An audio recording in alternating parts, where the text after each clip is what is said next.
Assalamualaikum warahmatullahi wabarakatuh. Bismillahirrahmanirrahim. Semoga Allah memberikan taufik dan nikmatnya bagi kita semua. Amin ya rabbal alamin. Kesehatan dan umur panjang yang penuh dengan keberkahan hidup dan amal ibadah. Amin ya rabbal alamin. Jangan lupa doakan Imam Nawawi, hadirin. Jangan perlu itu harus la yashkurullah man la yashkurun nas. Nggak bersyukur sama Allah orang nggak bersyukur sama manusia. Man sana ilaikum ma'rufan fakafi'uh. Barang siapa yang berbuat baik kepada kalian maka balaslah, balas. Dan kalau kita nggak bisa balas secara langsung, minimum kita doakan orang yang berbuat baik kepada kita.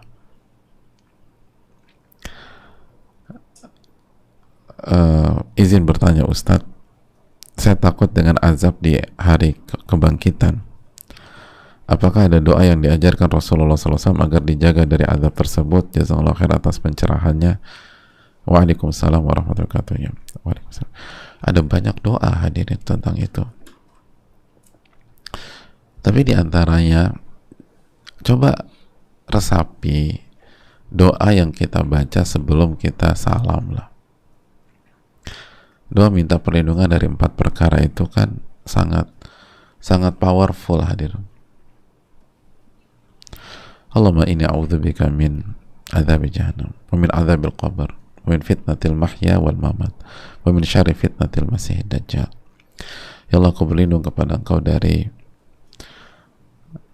azab neraka jahannam dan dari azab kubur, dari fitnah kehidupan dan fitnah kematian, dan dari fitnah Dajjal, Masiihid Dajjal. Coba resapi, renungkan, hayati, karena sejatinya doa-doa yang sudah kita baca sehari-hari itu sangat powerful, dan itu modal kita sebelum kita beranjak ke doa-doa lain gitu ya. Nah, yang udah kita hafal, udah kita baca setiap sholat misalnya, nah itu dihayati dulu, diresapi.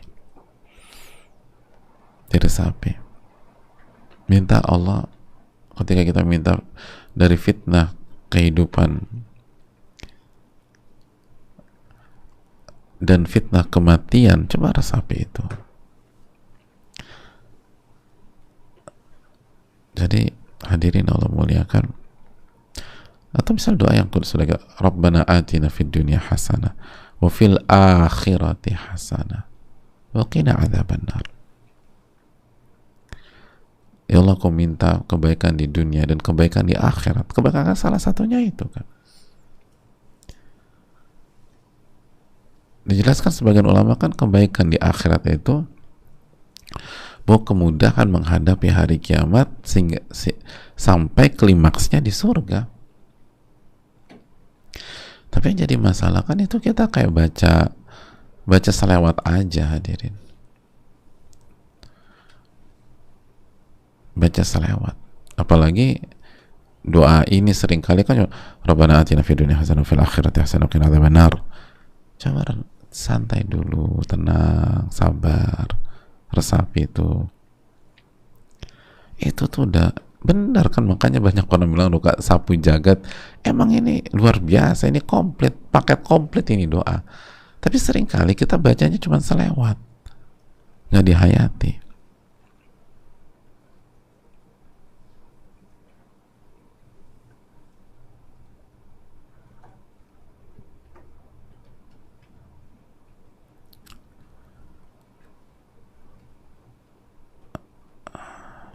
Allah ta'ala alam bisawab, mungkin itu.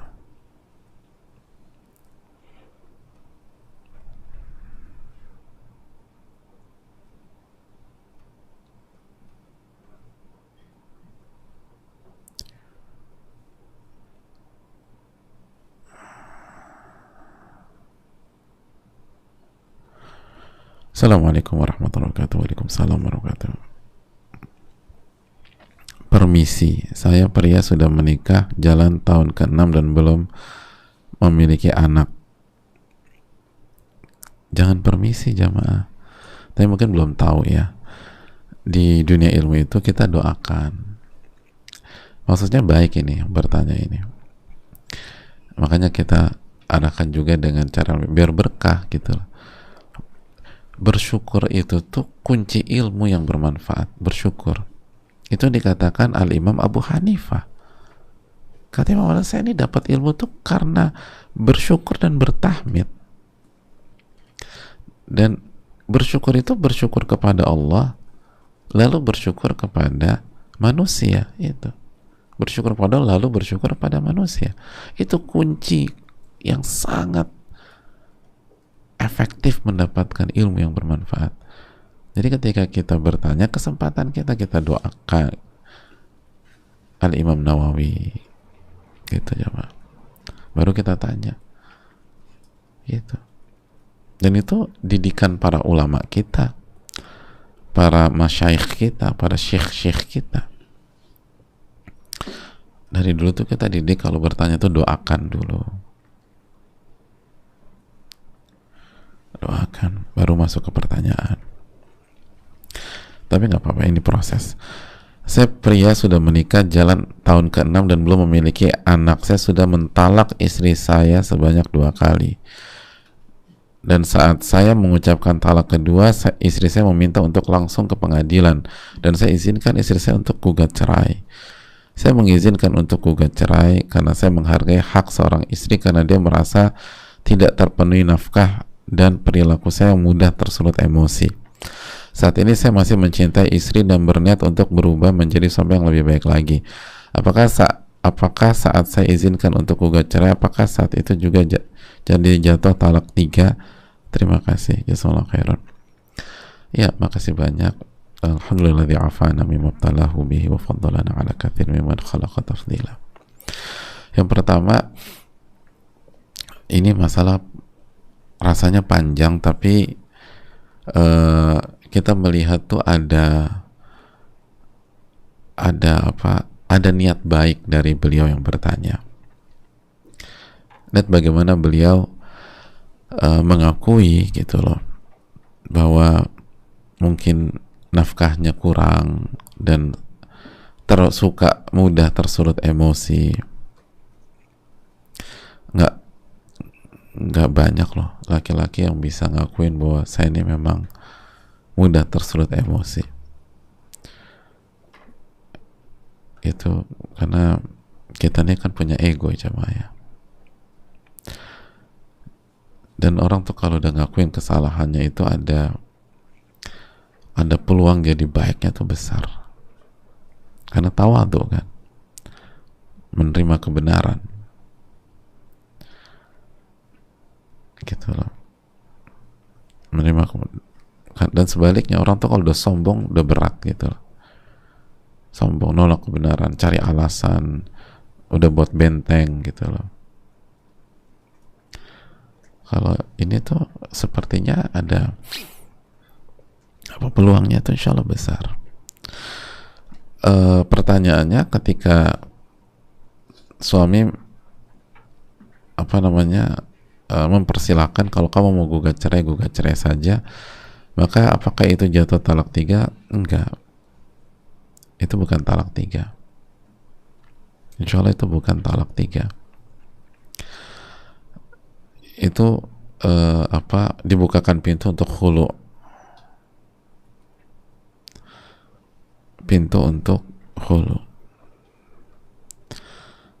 atau gugat cerai dari pihak istri. Wallahu ta'ala bisawab ya. Seringkali pasangan yang memutuskan untuk bercerai itu belum berjuang maksimal, karena ilmunya juga terbatas. Lalu gimana bisa berjuangnya maksimal? Harusnya ilmunya maksimal dulu, baru berjuangnya bisa maksimal. Memang cerai itu solusi yang Allah berikan, dan kita tahu sebagian nama-nama besar itu pun juga memilih pintu tersebut dalam kehidupan mereka. Nabi Ismail misalnya, bahkan Nabi Ibrahim minta secara khusus kan, Nabi Ibrahim mengatakan ganti palang pintu itu kurang spesial apa nama-nama itu. Tapi mereka ketika memutuskan pintu itu kan sudah fattaqullah mastata'tum, sudah bertakwa kepada Allah semaksimal mungkin. Nah pertanyaannya, kita udah berjuang maksimal atau belum? Karena hidayah itu baru Allah kasih kalau kita berjuang maksimal. Masih ingat akhir surat Al-Ankabut, walladzina jahadu fina lanahdiyannahum subulana. Barang siapa yang bersungguh-sungguh berada di jalan kami, baru kami kasih hidayah menuju jalan-jalan tersebut. Jadi harus totalitas dulu.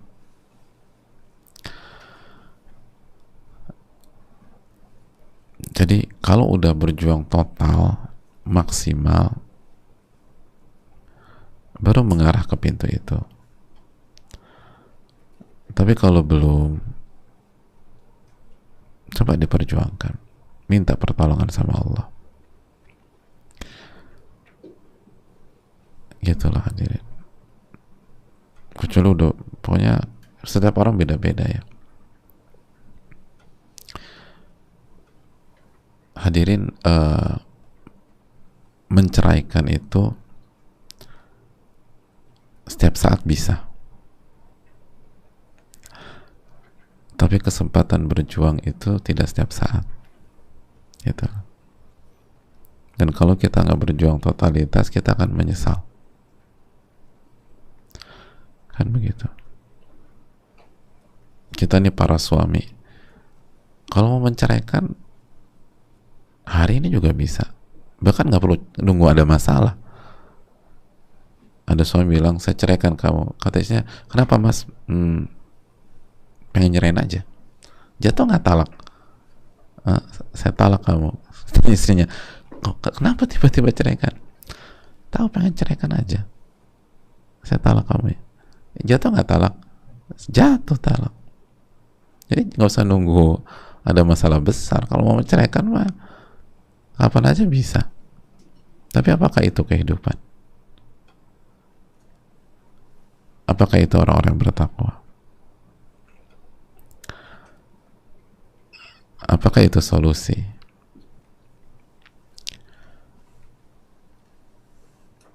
Apakah itu yang namanya perjuangan? Karena itu, coba perjuangkan dulu. Perjuangkan dulu. Wallahu ta'ala bishawab. Kecuali kalau memang sudah maksimal, kita nggak mengatakan itu nggak boleh kan.